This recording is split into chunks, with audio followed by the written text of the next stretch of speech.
Hey guys, and welcome to this lesson in your A Plus Core 2 1202 course that you are doing with me. If you're new here, my name is Matt, and I help people pass their A Plus Core 1 and Core 2 examinations by walking you through everything you need to know, exam objective by exam objective, and giving you practice questions at the end of every video. So with that being said, let's go ahead and get into exam objective 2.5 today. We're looking at social engineering, threats, and vulnerabilities. I'll tell you all that you need to know, and then I'll give you some practice questions at the end. Let's go ahead and get it starting with social engineering. So first things first, what does it mean by social engineering? What is that? Well, social engineering is essentially any kind of tactic where malicious actors, people who are trying to do something bad, attempt to use social skills of some sort, social manipulation in order to get at their goal. So they are trying to essentially trick you, the human being, into doing something or into letting them pass into a location where they are not supposed to go. It's not about hacking a computer, it's about hacking the person. There are specific types and specific terms for social engineering that you do need to know for your exam, and you'll basically need to be able to differentiate each of these and say, hey, based on the description that I have been given on this question, this is the exact type of social engineering attack that is taking place. So there's a variety of methods. Let's go through them one by one. The first one is phishing. So this is essentially deceptive emails pretending to be from trustworthy sources, and their goal is to trick you into revealing sensitive information or clicking malicious links. So they will pose as someone they are not. They'll say, hey, I'm from this bank. You need to click this link in order to do something. But they're not actually from the bank. They are hiding in their basement, hoping that you click on that link. Okay, so generally think of phishing as deceptive emails, and it is broad scale. So phishing, they send it out en masse, hoping that someone's going to click on that email. It's not a specifically targeted email generally. Excuse me for 1 second. Sorry. Phishing. What is this? It's the same thing, but instead of emails, it is through a phone call. Voice phishing. Voice phishing. So it is essentially phishing conducted over the phone. So this is where the attacker might impersonate someone else to try to get you to do something or give some sort of information over a phone call. Smishing, exact same thing, but instead it is over SMS or text messages. So phishing is emails, vishing is voice, and smishing is SMS text messages. And then we have another one, which is new actually, called coishing, which is the same thing, but it is a QR code. So it is a fake or modified QR code that when you scan it is going to redirect you to somewhere malicious or potentially even initiate a harmful download. So the last type of one of the last types of phishing is spear phishing. So we talked about how phishing is broad scale. Spear phishing is a highly targeted phishing attempt that is tailored to a specific individual or a specific organization, often using personalized information to increase credibility. So it's phishing, but they've put a lot of resources into researching their specific target, and they are using some sort of personal information. Maybe they've looked up, hey, I want to phish Greg. Oh, I've gone on Greg's social media and I've noticed that he's been contacting George down the road about the fish in his backyard that he wants to buy. So I'm going to target an email towards Greg titled from, what name did I say? From George about the fish, right? It's specifically targeted information at Greg. Similar to that is whaling. The difference between spear phishing and whaling is when you're spear phishing, you're trying to catch a small fish. You're just targeting one individual because you're trying to increase your chance of success. But when you are whaling, you are targeting a very high profile individual, such as a CEO or executive. So that's the key difference. It's a targeted specific attack, but now it's towards someone of a high level of importance, generally CEO, executive, because you want to gain access to critical data or authorize large financial transactions. So whaling is when you are targeting someone incredibly important, high up the food chain, you could say. So far, we've just talked about a bunch of different types of phishing. Phishing is, we think of it as emails, mass email links. Vishing mass phone calls. They're probably calling a lot of people. Smishing, it's going to be mass SMS text messages. Quishing, it's going to be URL code. Someone's going to scan it, right? It's going to get somebody. Spear phishing, now we're specifically targeting one individual. Whaling, now we're specifically targeting an important individual. So get your mind wrapped around those differences and the categories there, and you should be okay. The next one is shoulder surfing. That's literally just someone is looking over your shoulder to try to see what your password is, what your username is. Shoulder surfing. How can you negate shoulder surfing? You can get protective screens that you can put on your laptop or computer screen so that you can only actually see what you're doing if you look at it dead on. So if someone's trying to look over your shoulder, it's going to appear black. But shoulder surfing is someone looking over your shoulder to see what your password or username, or look at some details. Look at your screen, look at your keyboard to see some sort of information that they can use for malicious intents. Tailgating, you're following somebody through a checkpoint. So someone's going through a door into somewhere you're not allowed to go, and you're just following them through. Tailgating. We talked about in a previous exam objective how an access control vestibule can work to mitigate that, because one person has to enter, lock the door behind them before they can go through the next door, meaning they cannot be followed or tailgated. Impersonation, pretty self-explanatory really, isn't it? Someone is pretending to be someone else. Could be a colleague, IT support, a vendor. Impersonation is you're pretending to be someone you're not. And finally, dumpster diving. You literally are sifting through trash to try to find some sort of valuable or important information that could help you in your malicious attempts. That's all we need to know on that. So I guess before we move into threats, just know that these social engineering attacks, social engineering refers to hacking the person, not hacking the computer. And you need to be able to look at a description and say, okay, which of these that we've just talked about is occurring in that description? All right. Now, let's get into threats. So what is a threat? Specifically, a threat is a danger that is out there that is coming and trying to do harm to you. Okay, so we're going to talk about vulnerabilities next. A vulnerability is there's some sort of gap in your armor, but a threat is the actual spear that is attacking you and trying to pierce through your armor. Or in this case, the threat is the malicious attacker, or the threat is the hacker, or the threat is the person seeking to do harm. Okay, if you don't have any vulnerabilities, it's going to bounce off you. If you do have a vulnerability, it's going to seep through the crack and it's going to hit you. But the threat is that person or thing out there seeking to do you harm. Now, what specifically do we need to know about in relation to threats for your exam? We need to know about a couple of different threats or attack types.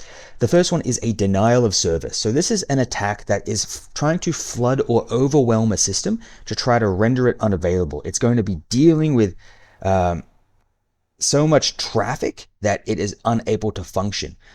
Is one way you could do it, but technically a denial of service really is anything that causes a service to not be able to activate. So really technically, if I take a hammer and I smash up a server and it can't work anymore, I have denied service. But generally, a denial of service attack is going to be trying to overwhelm some sort of resource in order to cause that service to not be active because it's dealing with too much traffic coming its way. So that's a denial of service. That's generally coming from one device, okay? Which is different from a distributed denial of service, which essentially is the exact same thing, but this is where we've got a wide variety of devices out there, and they are all sending traffic at once to one targeted location to cause that to be overwhelmed, okay? So a denial of service is generally an attack that is trying to flood a system or network from one source, but a distributed denial of service is multiple different machines are trying to flood in order to cause that service to not be able to activate anymore because it's just too much traffic. So for your exam, don't fall for the trap of saying, oh, they're trying to overwhelm to get rid of the service. It's definitely denial of service. It could be distributed denial of service. The key thing you're looking for there is how many machines are involved in that attack. Hey guys, this video is sponsored by the A+ Core 1 and Core 2 Ultimate Learning Guide. This learning guide has helped many people pass their Core 1 and Core 2 exams, meaning that they can move on to their Network Plus and Security Plus sooner rather than later. In the learning guide, here's what you will get. Detailed notes, revision notes, active recall questions, and multiple choice questions for every single exam objective. 3 full-length practice exams with performance-based questions. A document with performance-based questions. A video showing you exactly how to study using multiple choice questions so you will be moving ahead of 99% of other people at a much faster rate because you are studying more effectively. A video giving you test-taking tips in case you get stuck on a question in the exam. A video showing you how to use free AI tools to 10 times your study sessions. And best of all, I want this to be accessible to everyone regardless of your economic position, so I've made it extremely affordable. So if this sounds good to you, you can head over to journeytocyber.com and grab your A+ Core 1 or Core 2 learning guide today. Now, Evil Twin is when you set up a fraudulent Wi-Fi hotspot in order to intercept and steal sensitive information from unsuspecting users. So what does that actually look like? Let's take a look, right? So let's say your name is, you're Bob over here, okay? And Bob is staying at this hotel. The hotel has a legitimate Wi-Fi router called, let's just say it's called H for hotel, because that way I don't have to try to write the whole thing out. But you've got this malicious actor parked outside in his van. Yes, that's my attempt to draw a van. And he actually has this router set up, and he has also named his network H for hotel. So Bob goes in, he goes into his room, he gets his little card, and his card says, hey, if you want internet access, make sure you join network H. Now there's going to be 2. So he may accidentally join the malicious fake router who has intentionally designed his SSID, the name of his network, to match that of the hotel.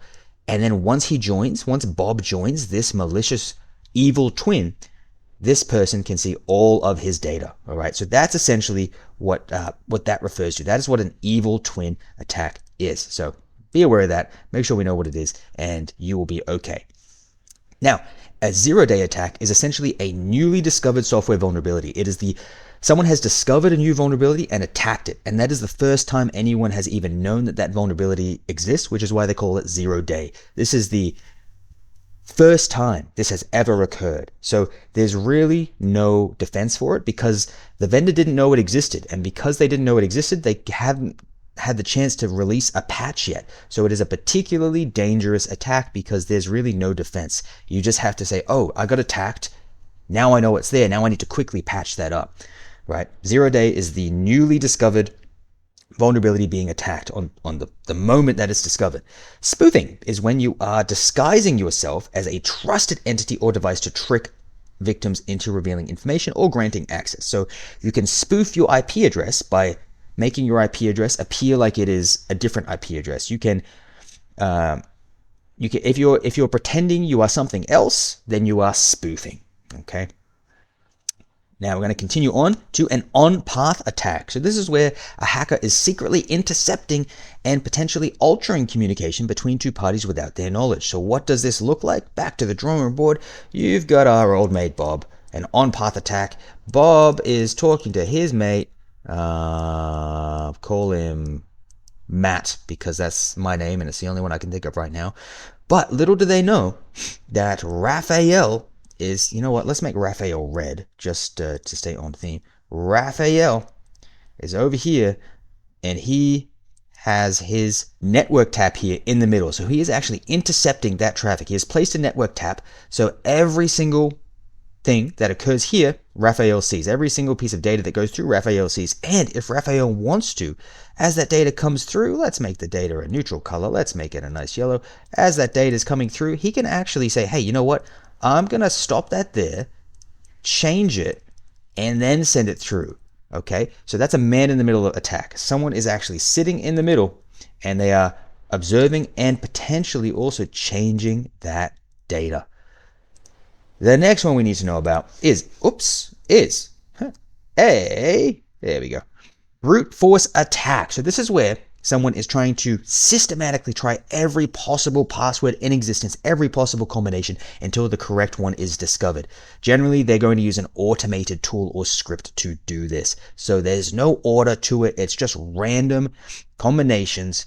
There could be a system like we're going to start with 1 1 1 1 1 1 1 1 and then go 1 2 2 2 2 2 2 2, etc. Right? But it's not based on any well-known passwords or anything. Compare that to a dictionary attack, which is where it's a similar concept, but instead we're spamming just well-known passwords. So we're using a list of common passwords to attack. So that is going to be the key difference between these two. Brute force, completely random. Dictionary attack, it is a list of commonly known popular passwords. Next thing is an insider threat. So this is essentially a threat that is coming from within the organization. Generally, there's going to be a current or former employee with authorized access who use that authorized access to go in and do something malicious or wrong. Then an SQL injection. Now, before we get started on this, I just want to brief you. There's two types of injections that you need to know about for your exam, and it is very common for people to get them mixed up. I know I did when I was first studying. So we have an SQL injection, and then we have a cross-site scripting injection. So I'm going to tell you about the SQL injection, and then I'm going to tell you about the cross-site scripting, and then I'll circle back and emphasize the difference. So an SQL injection is when the attacker is injecting malicious code into input fields on websites to manipulate database queries, allowing data theft or modification. So they're injecting malicious code into an input field on a website in order to manipulate the database. That's key. So what does that really look like? Let's say, I'm going to go broad description because we really don't need to get too specific. Let's say you're on a website here, right?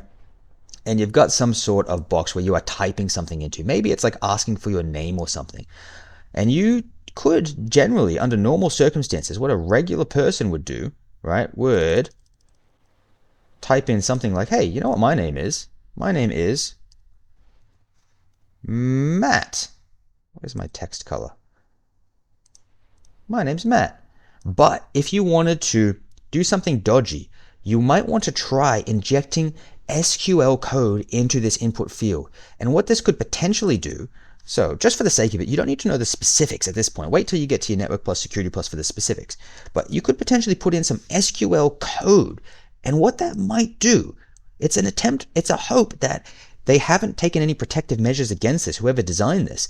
And it's potential that the server, let's say the server's over here, right, is going to say, oh, okay, I'm going to have a look at what they put in the input. Oh, they've actually put in SQL code, and it's going to register that as some form of command.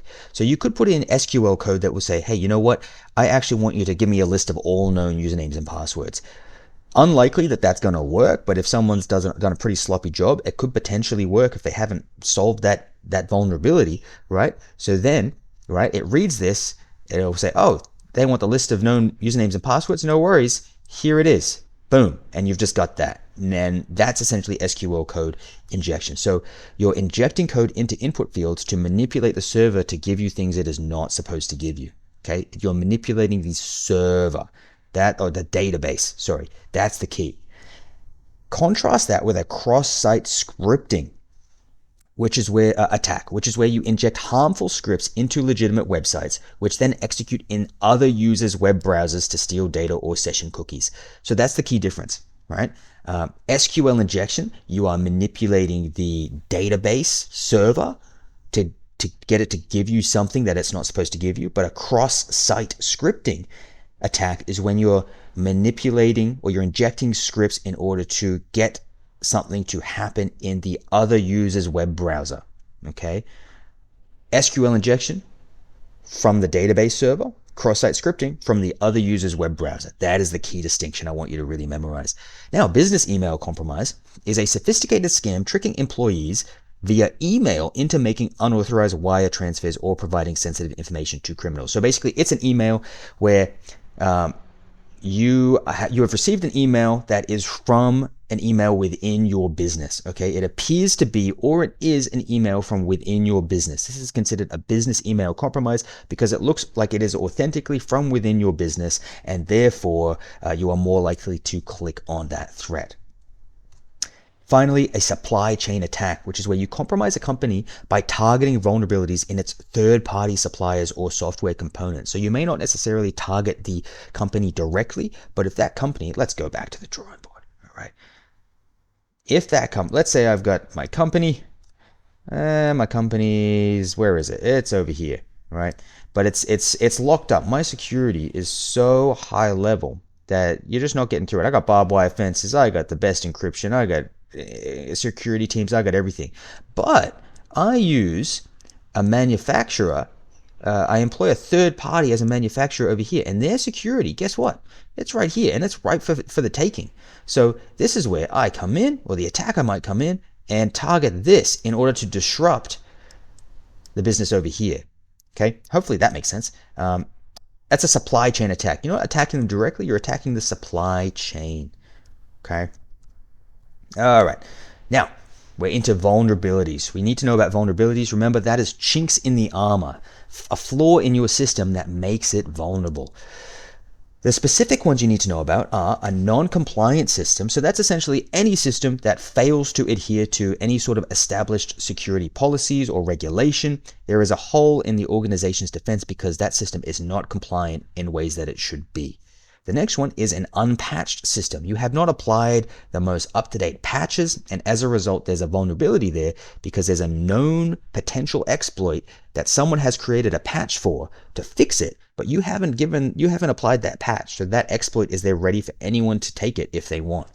Unprotected is a device without any essential security software, so there's no antivirus, there's no firewall. It's highly susceptible to malware intrusions and data breaches because you basically have no security. You are unprotected.